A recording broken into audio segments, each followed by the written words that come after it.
Primeramente damos gracias a Dios por la oportunidad que nos da de llegar a sus hogares a través de TV Reino con una programación variada. Este es su ministerio Padres Intercesores que cada sábado llega con un mensaje de esperanza, de consuelo y de amor. Hoy tenemos el privilegio de tener con nosotros al hermano Nelson Maya. Nelson Maya, gracias por la invitación que te hicimos y pudiste estar aquí con nosotros junto con tu esposa y tu hijo.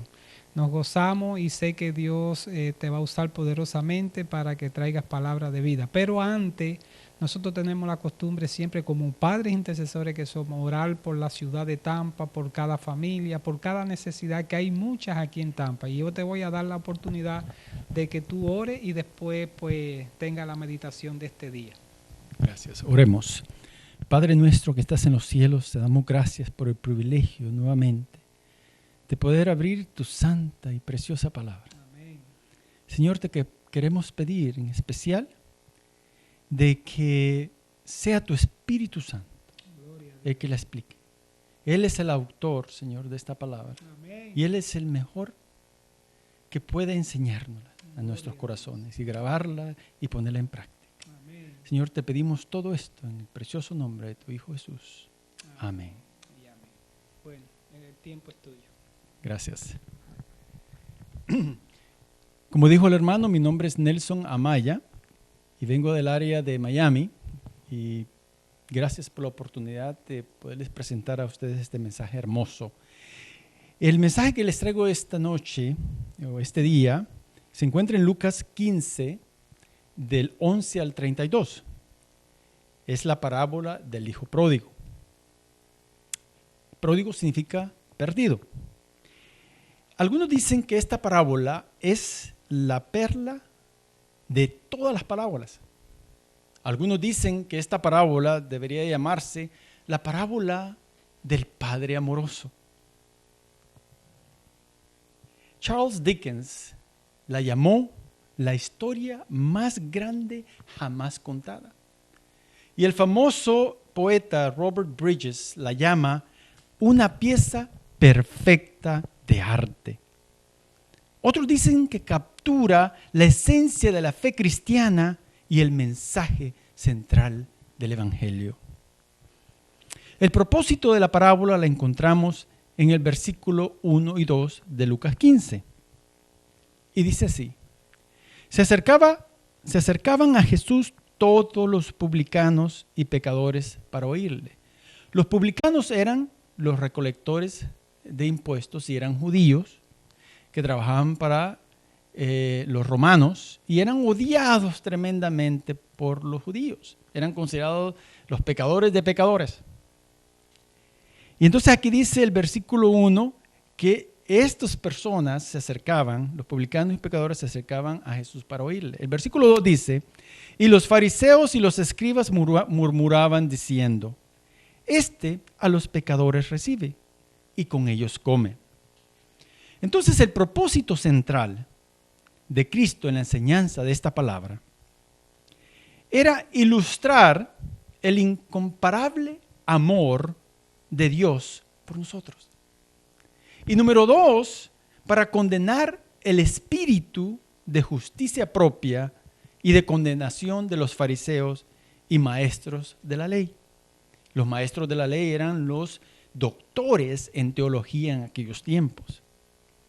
Ahora, es importante notar que es irónico que Jesús, siendo santo, sin mancha y sin contaminación, atrajera a sí mismo a los más viles y sucios de los pecadores.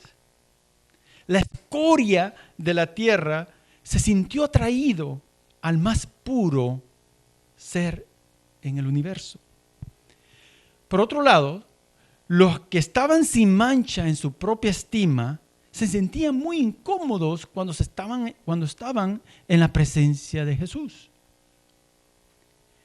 La razón por la cual ellos se sentían incómodos es porque ellos sabían que Jesús podía leer sus corazones. Ellos sabían que Jesús podía leer los pecados que ellos escondían internamente.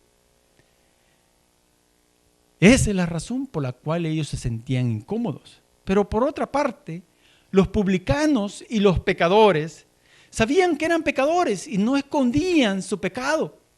Y por esa razón, ellos se sentían cómodos en la presencia de aquel hombre santo y puro y bueno. ¿Saben ustedes que todos nosotros estamos representados de alguna manera en esta parábola? ¿Saben por qué? Porque esta historia envuelve la gran controversia entre Cristo y Satanás. Habla acerca de un padre amoroso, muy amoroso, y sus siervos fieles. Habla de un hijo que sabía la verdad, pero que se pierde y se mete en el lodo de los pecados de este mundo. Ahí hay muchos de nosotros representados. Ya sea que en este momento estemos en el lodo o estemos en camino al lodo. Habla también de un hijo mayor, quien representa a quienes nacieron en la fe o que nunca se han ido de la iglesia, pero que viven una vida pía, aparente, pero que dentro son como los fariseos y los doctores de la ley. Si tú eres uno de ellos, entonces estás en esta historia. Si tú eres pecador, tú estás en esta historia. Si tú necesitas a Cristo como tu Salvador personal, tú estás en esta historia. También habla de los ciudadanos y del hombre que manda al hijo pródigo a alimentar a los puercos. Y más adelante vamos a ver que estos representan a Satanás y a sus demonios. Ahora analicemos la parábola, que es del versículo 11 al 32.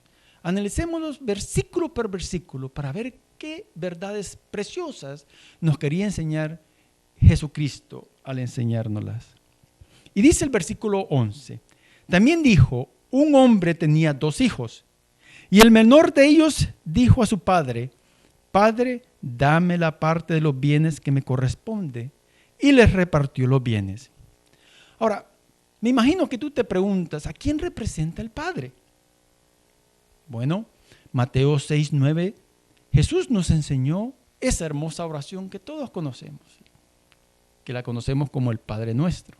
¿Y cómo comienza esa oración? Comienza, Padre Nuestro que estás en los cielos.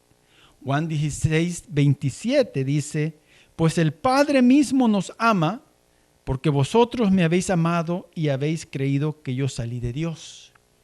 Y Malaquías 2:10, en el Antiguo Testamento, también a Dios se le llama Padre. Y dice, ¿no tenemos todo un mismo Padre? ¿No nos ha creado un mismo Dios? Entonces, el Padre de esta historia representa a nuestro Padre Celestial, que es amoroso y nos ama. Pero ¿a quién representa el hijo menor? El hijo menor, vamos, como podemos ver nosotros en el versículo 1 y el versículo 2 de Lucas 15, vamos a ver que representa a los publicanos y a los pecadores, que se han ido al lodo del pecado, pero quieren ser renovados nuevamente por Jesucristo. ¿A quién representa el hijo mayor? El hijo mayor representa a aquellos que pretenden tener una santidad, pero adentro están llenos de pecado. ¿Por qué creen ustedes que el hijo pródigo pidió su herencia a su padre? Déjenme leerles lo que Elena de White, quien es una escritora y comentarista, mi preferida, de las Sagradas Escrituras, ella escribió un libro que se llama Palabras de Vida del Gran Maestro. Se los recomiendo ese libro, grandemente. Palabras de Vida del Gran Maestro, pueden hacerle un Google y lo van a encontrar. En la página 160 dice, en su juventud inquieta, el hijo pródigo juzgaba a su padre austero y severo. En otras palabras, el hijo menor se sentía restringido por las leyes de su padre que él le daba en la casa. Sentía que su padre era un capataz y él era un esclavo y ya no aguantaba por el día en que él podía liberarse de su padre y de su hogar, de la casa del padre. Ahora, veamos cómo la opinión del hijo menor acerca de su padre representa la opinión de muchos de nosotros que estamos o que estuvimos en el pecado o que están algunos de ustedes en el pecado. Oigan esto. En el mismo libro, Palabras de Vida del Gran Maestro, en la página 160 dice así: del mismo modo, los que siguen a Satanás creen que Dios es duro y exigente, porque muchas veces desde pequeños nos enseñaron a nosotros que Dios era un Dios severo, que teníamos que tenerle miedo y que teníamos que ir a los santos o a la Virgen o a alguna otra persona y no ir directamente a Dios porque era un Dios severo. No, aquí nos enseña a nosotros que podemos ir directamente a Dios porque Dios es un Padre amoroso. Y dice, creen que los observa para denunciarlos y condenarlos, que no está dispuesto a recibir al pecador mientras tenga alguna excusa legal para no ayudarle. Consideran su ley como una restricción a la felicidad de los hombres, un yugo abrumador del que se libran con alegría. O sea que el hijo pródigo creía que su padre era duro y exigente y por lo tanto solo quería denunciarlo y condenarlo y que le diera lo que él creía que le pertenecía. Leamos nuevamente el versículo 12 de Lucas 15 y analicemos las palabras que el hijo pródigo usa para mostrar su espíritu egoísta. Dice, y el menor de ellos dijo a su padre, Padre, dame. Ahí ni siquiera dice por favor. Dice, Padre, dame la parte de los bienes que me corresponden. ¿Se dan cuenta? El espíritu egoísta. Y les repartió los bienes. ¿Saben que pedirle la herencia a un padre mientras estaba vivo era una gran ofensa? Básicamente, el hijo pródigo le estaba diciendo al padre, me gustaría que ya te hubieras muerto para yo recibir lo que me corresponde. El hijo menor quería el dinero y no al padre. ¿Conoces tú a alguna persona que ama más al dinero que a Dios? O quizás conoces a alguna persona tú que un día oró a Dios para que lo bendijera, para que le diera un trabajo, para que bendijera su negocio. Y después de que Dios lo bendijo, ¿se olvidó del Padre?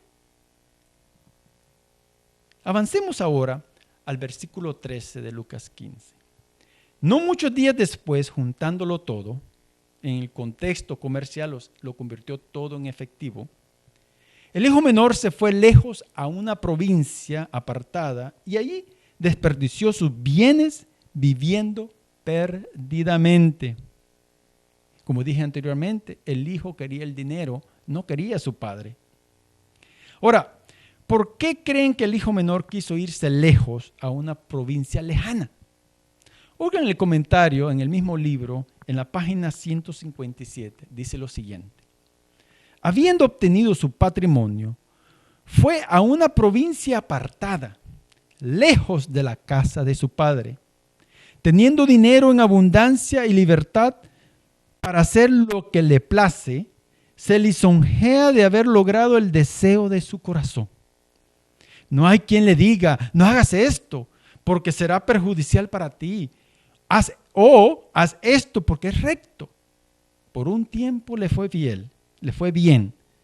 Despilfarraba con rameras la riqueza que egoístamente reclamó de su padre.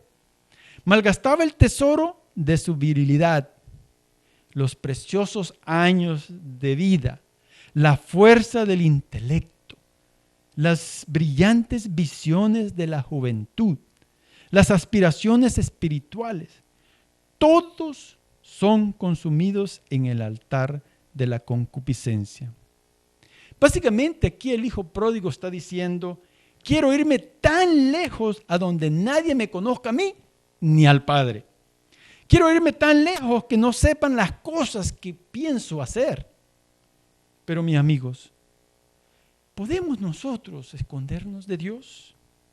¿Hay algún lugar donde podamos irnos que Dios no vea lo que estamos haciendo?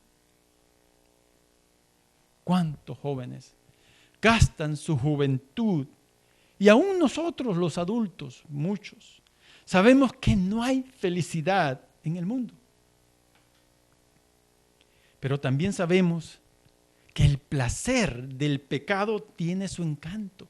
Y muchas veces nosotros pensamos que nos estamos perdiendo algo bueno.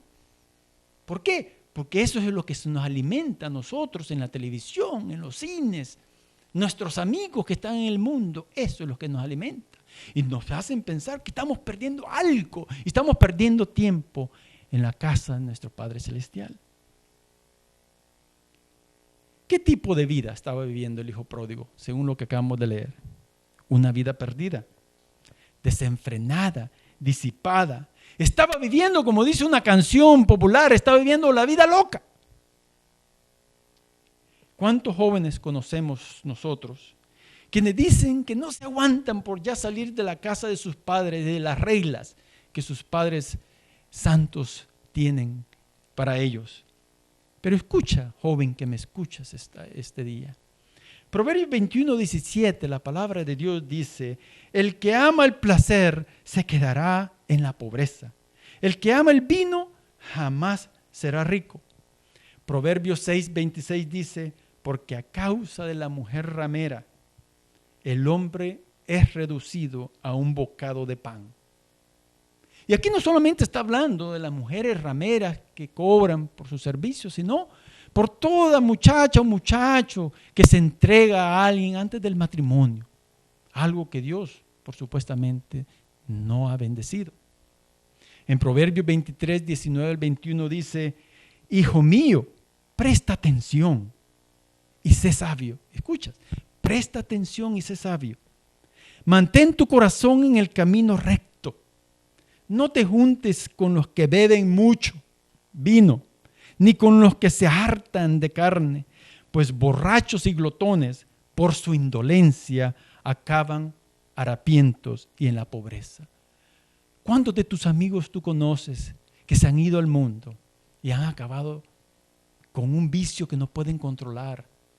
Acaban muertos muchas veces. Ahora analicemos qué significa la casa del padre que el hijo pródigo abandonó. La respuesta la encontramos nosotros en Santiago, en primera Timoteo, capítulo 3, versículo 15. Y dice así: para que si tardo sepas cómo debes conducirte en la casa de Dios. Escuchen bien, que es la iglesia del Dios viviente, columna y defensa de la verdad. O sea, ¿qué significa que el hecho de que el hijo pródigo haya abandonado la casa de su padre? Significa que él dejó la iglesia. Veremos más adelante que el dejar el redil del padre no significa libertad, sino significa esclavitud. Pero ¿dónde dice el versículo 13 que el hijo pródigo se fue? Dice que se fue ¿a dónde? A una provincia lejana. ¿Pero qué representa esta provincia lejana? Podemos averiguar en la Sagrada Escritura dónde es que se va todo aquel que sale de la iglesia de Dios, que sale del redil de Dios. Vamos a ver a qué ciudad es la que se va. Vayámonos a Apocalipsis 18, 1 y 4. Y después de estas cosas vi otro ángel descender del cielo teniendo gran poder, y la tierra fue alumbrada de su gloria, y clamó fuertemente en alta voz diciendo: caída es Babilonia la grande. Esa es la ciudad. Y es hecha habitación ¿de qué? De demonios y guarida de todo espíritu inmundo y albergue de toda ave inmunda y aborrecible. Porque todas las naciones han bebido del vino del furor de su fornicación, y los reyes de la tierra han fornicado con ella, y los mercaderes de la tierra se han enriquecido de la abundancia de sus deleites. Y oí otra voz del cielo que decía, y escuchen lo que Dios dice al pueblo de Dios que todavía está en esta ciudad lejana: salid de ella, pueblo mío, para que no seáis partícipes de sus pecados y para que no recibáis de sus plagas. ¿Cuál es el resultado, amigos que me escuchas, de dejar la casa de nuestro Padre Celestial, que es su iglesia, e irnos nosotros a una provincia lejana, o sea, Babilonia, un sistema apóstata. En la revista Review and Herald, en la página 6, la misma autora dice: estas personas van en pos de prostitutas, o sea, falsas iglesias o filosofías, y en pos de vino, que representan falsas doctrinas. Por otra parte, una de las cosas más importantes y más lindas y más preciosas que nos enseña esta parábola y que Cristo está tratando de enseñarnos a nosotros es que la salvación, amigo que me escuchas, está disponible para todos aquellos que quieran regresar a la casa del Padre. Si el Espíritu Santo sientes que te está tocando el corazón de regresar a Dios, es porque Dios es un Dios amoroso y te va a recibir como tú eres. Y después te va a cambiar con el poder que Él tiene. No tengas miedo de un Dios amoroso. Y en esta parábola vamos a aprender de que tenemos un Dios amoroso que recibe al pecador y lo perdona. ¿No es algo maravilloso, amigo que me escuchas? Continuamos ahora con el versículo 14. Cuando todo lo hubo malgastado, vino una gran hambre en aquella provincia, o sea, en Babilonia, y como mencionamos, y comenzó él a pasar necesidad, o sea, comenzó a tener hambre. ¿Se fijaron que cuando él tenía dinero, tenía muchos amigos? ¿Puede tener uno la ilusión, si tiene mucho dinero, de que lo aman? Claro que sí, conocemos muchos ejemplos, ¿cierto? El Proverbios 14:20 dice: el pobre es odioso aún a su amigo, pero muchos son los que aman al rico. Esto lo escribió Salomón, fue un hombre muy rico y él sabía lo que estaba hablando. ¿Ah? Pero ¿qué pasó cuando el hijo pródigo le pidió a sus amigos, al cual él les había dado de beber y le había gastado en ellos? ¿Qué pasó cuando él les pidió que lo ayudaran? ¿Qué creen que ellos hicieron? Se desaparecieron. ¿Saben que hay una lección en esto? Cuando estamos en una hambruna espiritual, no hay nada ni nadie en esta tierra que nos puede ayudar a quitar esa hambre, a saciar esa hambre. Eso es algo que solamente Dios puede hacer si regresas a su casa. Mi amigo que me escuchas, ninguna persona en este mundo te puede dar solamente lo que Dios te puede dar. Y dice: y vino un gran hambre en aquella provincia, dice el versículo 14. Amigo que me escuchas, Dios muchas veces Dios permite pruebas o hambrunas espirituales para que nosotros nos vayamos de rodillas. Yo siempre digo que muchas veces Dios nos asusta o permite las pruebas, las tribulaciones para que nosotros regresemos a Él. Cuando todo está saliendo bien, no nos acordamos de Dios. Y eso tiene fundamento bíblico. ¿Se acuerdan la historia de Elías? Elías no solamente oró a Dios para que terminara la sequía, sino que también Elías oró para que comenzara la sequía. Y todos sabemos que cuando terminó la sequía, hubo un reavivamiento en Jerusalén. Hermanos, vamos ahorita en estos momentos a tener una pausa musical, pero volveremos para seguir estudiando cuidadosamente esta perla de todas las parábolas. Que Dios me los bendiga. Ya regresamos.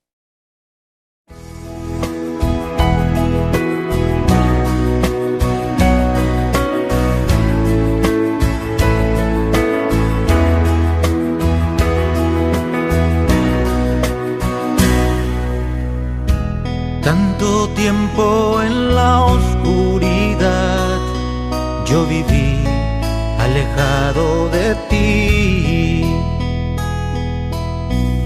sin ninguna esperanza,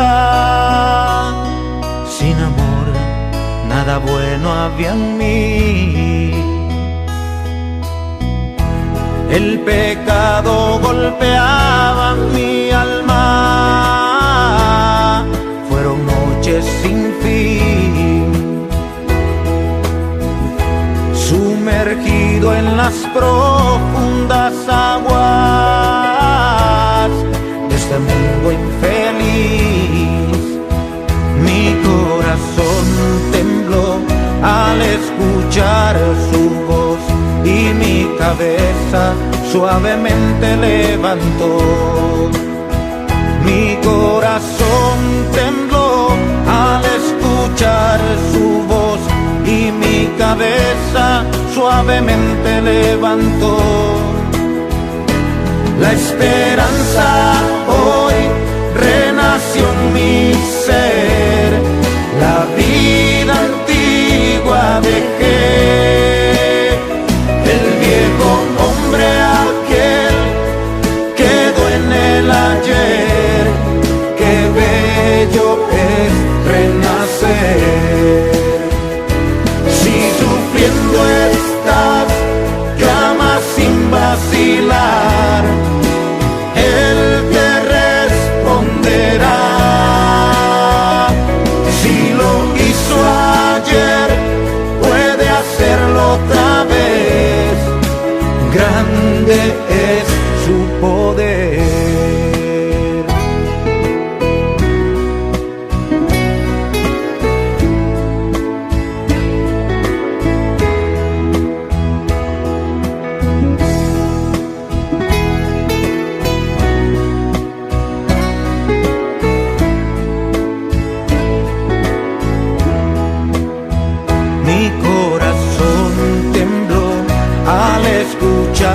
Su voz y mi cabeza suavemente levantó. Mi corazón tembló al escuchar su voz y mi cabeza suavemente levantó. La esperanza hoy renació en mi ser, la vida antigua dejé, el viejo hombre aquel quedó en el ayer. Qué bello es renacer. Si sufriendo estás, clama sin vacilar, Él te responderá. Si lo hizo ayer, puede hacerlo otra vez. Grande es su poder. Qué bello es renacer. Qué bello es renacer. Bello es renacer.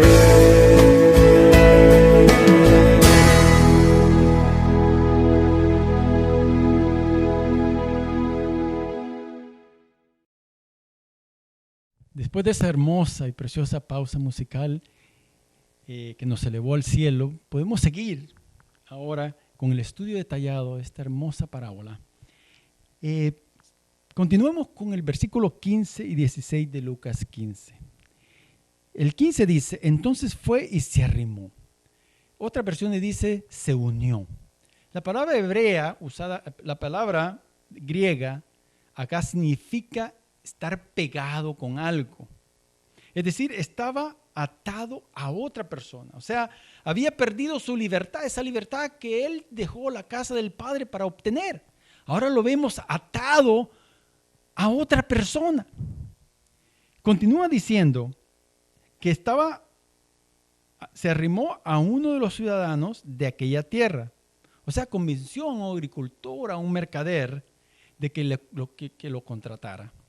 El cual, dice, lo envió a su hacienda para que apacentara cerdos, o sea, animales impuros. Y deseaba llenar su vientre de algarrobas que comían los cerdos, pero nadie le daba.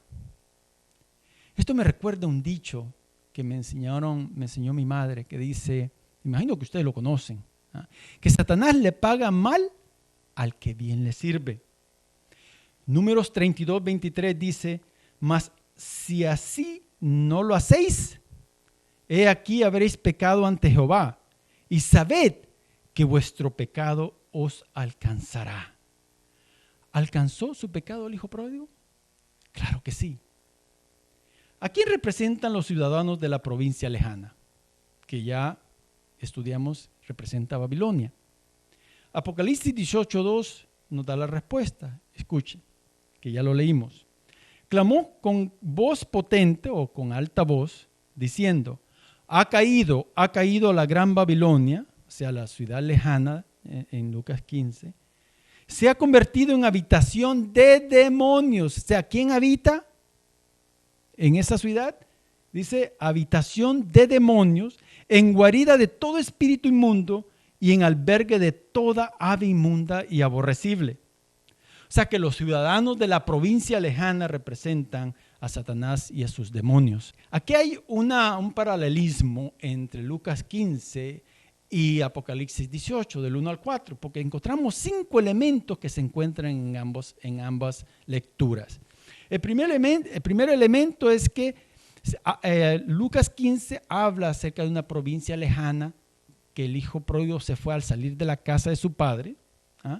Y Apocalipsis 18 nos habla de esa ciudad Babilonia, donde están todos los demonios y espíritus malos. El segundo elemento es que de los ciudadanos y mercaderes, que nos habla acerca Lucas 15, de que se arrimó a uno de esos y le dio trabajo de apacentar puercos. Y en Apocalipsis 18 nos habla de los demonios que viven en Babilonia. El tercer elemento que encontramos acá en Lucas 15 es los cerdos. En Apocalipsis 18 vemos que hablan de animales inmundos. Según Levíticos 11, el cerdo es un animal inmundo. También Lucas 15 habla del vino, que tomó y despilfarró la herencia que le había dado el padre en vino y en prostitutas, ¿cierto? También en Apocalipsis 18 vemos que se menciona el vino del furor de su fornicación. Y también en Lucas 15 se habla de prostitutas que se gastó su dinero. Y también en Apocalipsis 18 hablan que los reyes de la tierra han fornicado con esta ciudad. Escuchen cómo la pluma inspirada describe la esclavitud del hijo menor en el mismo libro Palabras de vida del Gran Maestro, página 157. Para un judío, esta era la más mezquina y degradante de las ocupaciones. El joven que se había jactado de su libertad, ahora se encontraba esclavo. Está sometido al peor de los yugos. ¿Se acuerdan que él quería la libertad? Ahora que está en Babilonia, dice, está sometido al peor de los yugos. El esplendor y el brillo que lo ofuscaron han desaparecido y siente el peso de su cadena. Ahora leamos el versículo 17. Mire lo que pasa ahí. Volviendo en sí dijo, ¿cuántos jornaleros en casa de mi padre tienen abundancia de pan y yo aquí perezco de hambre? Ciertamente muchas veces nosotros no sabemos lo que perdemos hasta que lo perdemos, ¿cierto? Esto se aplica especialmente a esos cristianos que han nacido en la fe o que han estado en la fe por muchos años y de repente deciden alejarse de Dios. ¿Tú que me escuchas eres uno de esos? Y después de revolcarse en el lodo, se dan cuenta que en la iglesia tenían el único pan para los que los hacía felices y los hacía andar libres. Cuando estamos en la casa de nuestro Padre Celestial, hay pan para comer y en abundancia y nunca tendremos hambre. Cuando Jesús hizo el milagro de la multiplicación de los panes y los peces, ¿sobró pan? ¿Quién es el pan de vida, hermanos? Según Juan 6:51 dice, yo soy el pan vivo que descendió del cielo. Si alguno comiera este pan, vivirá para siempre. ¿Escucharon la palabra? Vivirá. Los que están en la casa del Padre viven. Los que están en Babilonia no viven, sobreviven, subsisten. No viven. ¿Por Porque es imposible vivir una vida tranquila y en libertad fuera de la única fuente que te puede dar esa vida, que es Dios. ¿Qué sucedió cuando el hijo menor estaba en las últimas? Dice el versículo 17 de Lucas 15. ¿Cuántos jornaleros en casa de mi padre tienen abundancia de pan y yo aquí perezco de hambre? Pero al principio dice que él recapacitó. Mientras estaba fuera de la casa de su padre, que es la iglesia, estaba perdido. Sin embargo, el poder engañoso de Satanás se había quebrado. ¿Qué es lo que motivó? Y esto es importantísimo y quiero que pongan mucha atención. ¿Qué es lo que motivó al hijo pródigo a regresar a la casa de su padre? La escritora lo describe maravillosamente de esta manera en el mismo libro, Palabras de Vida del Gran Maestro, página 159. El amor de Dios aún implora al que ha escogido separarse de él. Implora. Y pone en acción influencia. ¿Quién pone acción? Dios. Para traerlo de vuelta a la casa del Padre. El hijo pródigo volvió en sí, o sea, recapacitó, en medio de su desgracia. Fue quebrantado el engañoso poder que Satanás había ejercido sobre él. Se dio cuenta de que su sufrimiento era la consecuencia de su propia necedad. Ahora leamos el versículo 18 y 19. Dice, me levantaré e iré a mi padre y le diré, Padre, he pecado contra el cielo y contra ti. Ya no soy digno de ser llamado tu hijo. Hazme como a uno de tus jornaleros. ¿Se dan cuenta? Que en el versículo 12 él decía, dame. ¿Ah? Pero aquí vemos ya que él dice, hazme, por favor, básicamente. Eso es una súplica de un espíritu humilde, arrepentido que llega a Dios. Ya no dice, dame, sino que hazme. La confesión de quién te recuerda la confesión del hijo pródigo. Vamos allí. Está en Lucas 18, del versículo 10 al 14. Lucas 18, del 10 al 14, que es la oración del fariseo y del publicano. Escuchen. 2 hombres subieron al templo a orar. Uno era fariseo y el otro publicano, o sea, cobrador de impuestos, odiado por los judíos. El fariseo, puesto en pie, oraba consigo mismo de esta manera: Dios, te doy gracias porque yo no soy como los otros hombres, ladrones, injustos, adúlteros, ni aun como este publicano que está ahí. Ayuno 2 veces a la semana, doy diezmo de todo lo que gano. Mas el publicano, estando lejos, no quería ni aun alzar los ojos al cielo, sino que se golpeaba el pecho, diciendo: Dios, sé propicio a mi pecador. Os digo que éste descendió a su casa justificado antes que el otro, refiriéndose al fariseo. Porque cualquiera que se enaltece será humillado, y el que se humilla será enaltecido. Pasemos a los versículos 20 y 21 de Lucas 15. Y dice: entonces se levantó y fue a su padre. Cuando aún estaba lejos, lo vio su padre y fue movido a misericordia. Y corrió y se echó sobre su cuello y lo besó. El hijo dijo: Padre, he pecado contra el cielo y contra ti, y ya no soy digno de ser llamado tu hijo. ¿Qué indicio podemos ver y notar aquí de que el padre estaba ansioso porque el hijo regresara a la casa? Porque dice que cuando aún estaba lejos, ¿qué pasó? Lo vio su padre y fue movido ¿a qué? A misericordia. Y corrió y se echó sobre su cuello y lo besó. Ahí no dice que el padre corrió y le agarró el cuello. No, dice que se corrió y se echó a su cuello y lo besó. Oseas 11, versículo 8 y 9 dice: ¿cómo podré abandonarte, oh Efraín? ¿Te entregaré yo, Israel? ¿Cómo podré yo hacerte mal? Mi corazón se conmueve dentro de mí. Se inflama toda mi compasión. No ejecutaré el ardor de mi ira, ni volveré para destruirte, porque Dios soy y no hombre, el santo en medio de ti. Amigo que me escuchas, qué lindo tener un Padre amoroso como el que tenemos. ¿Cómo el Padre reveló su amor por el Hijo perdido?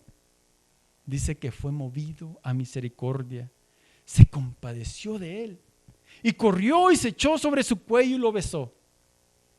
Elena de White lo describe de una manera maravillosa, de la siguiente manera. Desdichado como era, el pródigo halló esperanza en la convicción del amor de su padre. O sea, el amor de su padre fue que lo llevó a regresar a la casa. Por eso es que esta parábola se podría llamar la parábola del Padre amoroso. Fue ese amor el que lo atrajo hacia el hogar.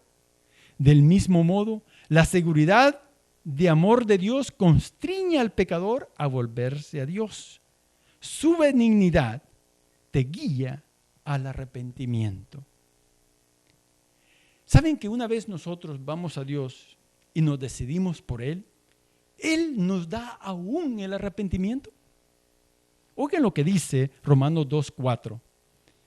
¿O menospreciáis las riquezas de su benignidad, paciencia y longanimidad, ignorando que su benignidad te guía al arrepentimiento?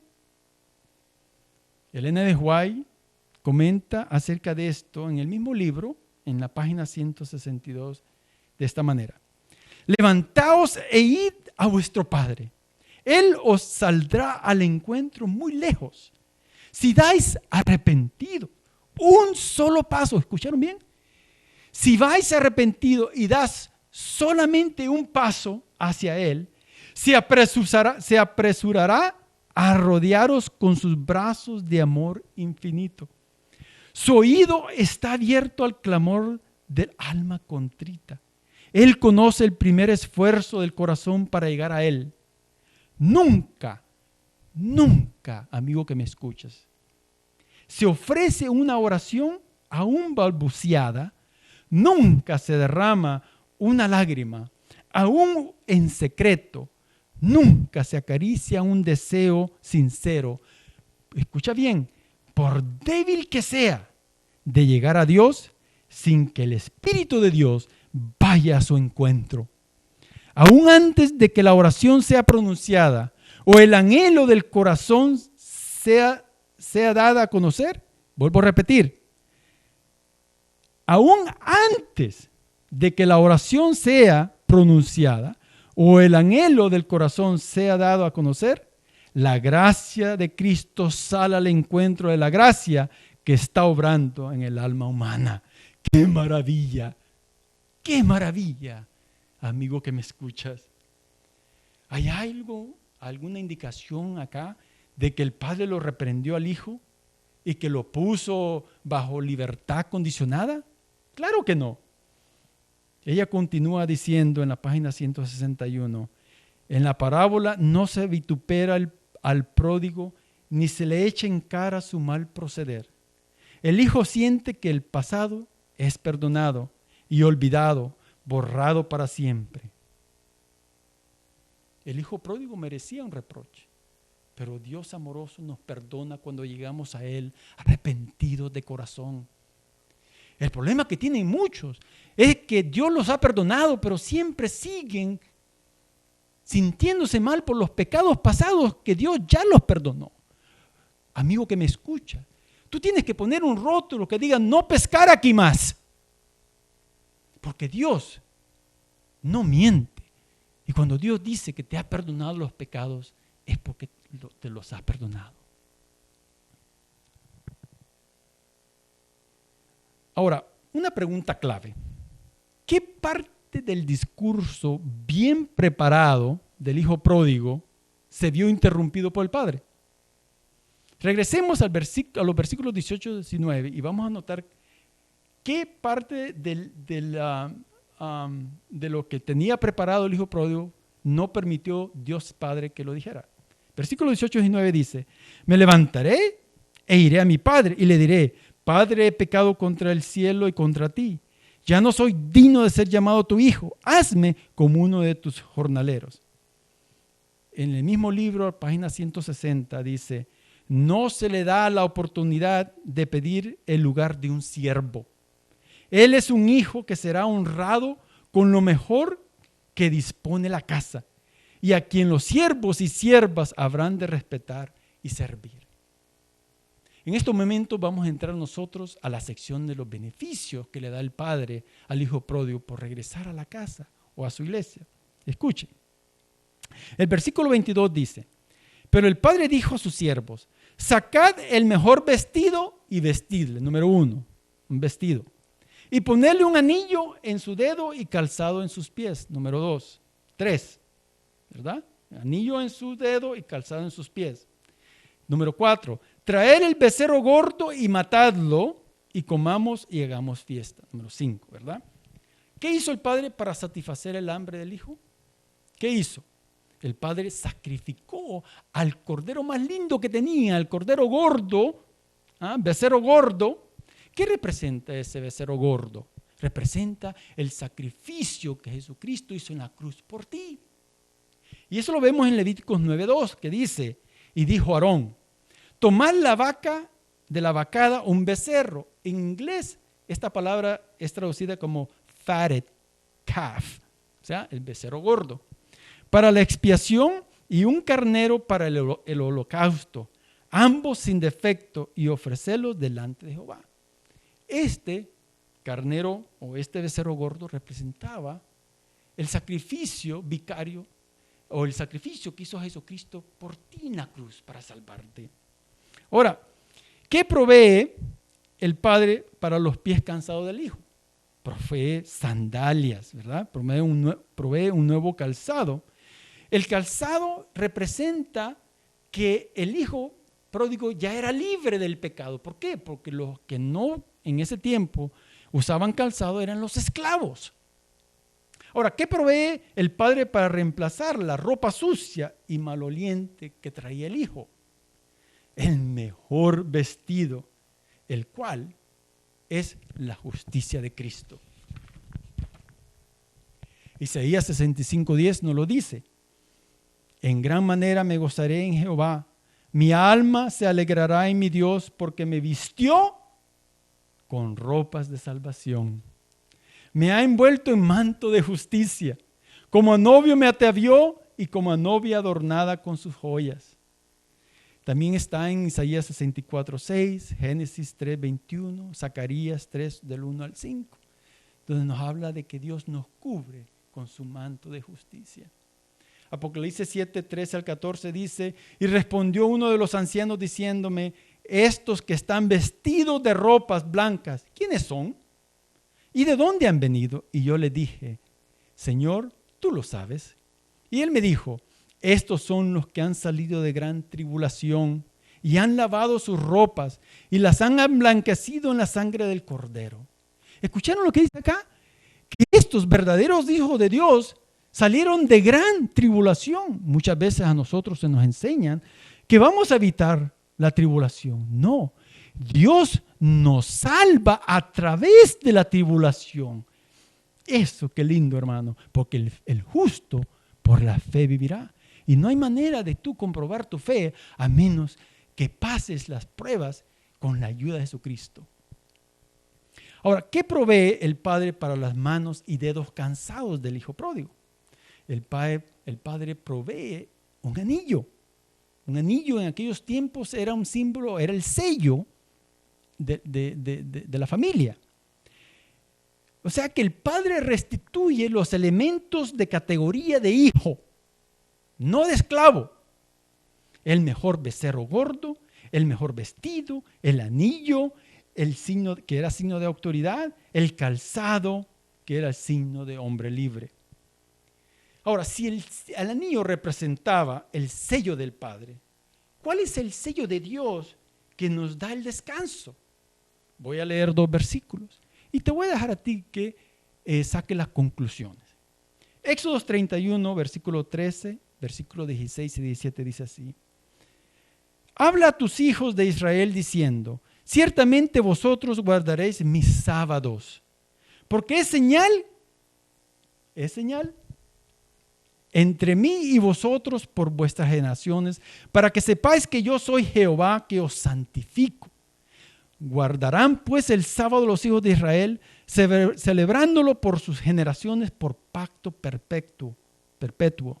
Señal, escuchen, señales para siempre entre mí y los hijos de Israel, porque en 6 días hizo Jehová los cielos y la tierra, y el 7º día cesó y reposó. Ezequiel 20, versículos 12 y 20 dice así: y les di también mis sábados que fuesen por señal entre mí y ellos, para que supiesen que yo soy Jehová que los santifico. Y santificad mis sábados, y sean por señal entre mí y vosotros, para que sepáis que yo soy Jehová, vuestro Dios. Ahora leamos el versículo 24, que es el último versículo. Porque mi hijo muerto era y ha revivido. Se había perdido y es hallado. Y comenzaron a regocijarse.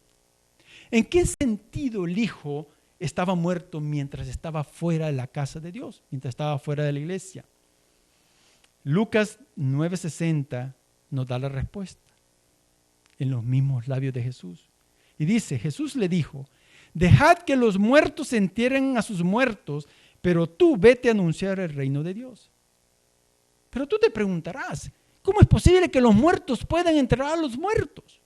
Aquí lo que Jesús estaba tratando de decir es, dejad que los muertos espirituales entierren a los muertos físicos. Pero, ¿qué quiso decir el Padre cuando dijo, porque este hijo mío se había perdido y es hallado? Efesios capítulo 2, versículos 2 y 13 nos da la respuesta. En aquel tiempo estaba sin Cristo, alejados de la ciudad de Israel, o sea, de la casa de Dios, y ajenos a los pactos de la promesa, sin esperanza y sin Dios en el mundo, así como estaba el hijo pródigo en Babilonia. Pero ahora en Cristo Jesús, vosotros que en otro tiempo estabais lejos, en la provincia lejana, habéis sido hechos cercanos por la sangre de Cristo. Estar perdido y estar lejos, amigo que me escuchas, es no tener a Dios y estar en los pecados de Babilonia, de esa ciudad pecaminosa. Déjenme contarles una historia de un moderno hijo pródigo. Era un muchacho que vivía en Seattle y él se fue a vivir una vida perdida a California. Y él fue y malgastó todo lo que llevó en drogas y mujeres y con amigos. Y llegó un momento en que él se encontró perdido, se encontró con deseo de suicidio, no quería la vida que él pensaba que iba a tener cuando abandonó a sus padres. Se dio cuenta que fue un chasco. Él perdió todo y no tenía ni siquiera esperanza. Pero por un momento él recapacitó y dijo, voy a escribirle una carta a mis padres. Y en la carta él escribió, padres, yo sé que no merezco nada de ustedes por lo que yo les he hecho. Así que yo quisiera regresar a la casa.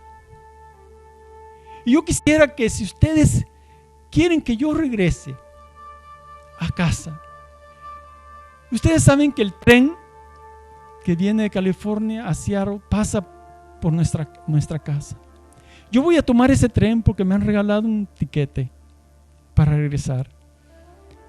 Si yo veo que ustedes ponen una sábana blanca en el tendedero de la parte de atrás por donde pasan las líneas del ferrocarril, del tren, yo voy a saber que ustedes quieren que regrese a casa. Pero si no la veo, yo entiendo y voy a entender por qué ustedes no me aceptarían nuevamente. Así que él tomó el tren hacia Seattle. Y cuando ya el tren se iba acercando, le pidió al compañero que estaba al lado, le dijo, por favor, yo quiero que me hagas un favor. Hay algo que yo quiero que tú me digas, porque no soporto lo que yo posiblemente vea o no vea. Después te cuento lo que significa. Pero ¿podría usted, por favor, decirme de que cuando este tren tome la curva, va a haber una casa y va a ver que en esa casa va a haber un tendedero en la parte de atrás de la casa? Y yo quiero que por favor usted me indique que si en el tendedero usted ve una sábana blanca. La persona le dijo, claro, yo le puedo hacer ese favor. Y entonces este joven empezó a caminar de arriba para abajo en el pasillo del tren. Y cuando el tren ya estaba tomando la vuelta y ya estaba pasando por la casa de sus padres, el hombre lo llamó y le dijo, venga, venga, vea lo que estoy viendo. Y el hijo pródigo de Seattle, de esta historia, vio que todo el tendedero estaba lleno de sábanas blancas. Vio que el techo de la casa estaba lleno de sábanas blancas. Vio que los robles que rodeaban la casa estaban llenos de toallas blancas y de pañuelos blancos. Vio que la cerca de la casa de su padre estaba lleno también de sábanas. Tú que me escuchas, Dios te ama. Dios quiere que vuelvas. Él tiene todo el universo lleno de sábanas blancas, indicándote que te ama y quiere que vuelvas a su casa. Si el Espíritu te está tocando el corazón en esta noche, por favor, hazle caso, arrodíllate. Y como dice, y como leímos, Dios no va a esperar que termine la oración para que Él llegara a ti y salvarte. Dios te ama. Hoy es el día de la salvación. Como dice las Sagradas Escrituras, oye, Él te llama y Él siempre quiere y Él siempre está esperando por ti. Gracias por escuchar. Por favor, escucha a Dios llamarte a tu corazón. Ese es mi deseo y oración esta noche para ti. Amén. Amén.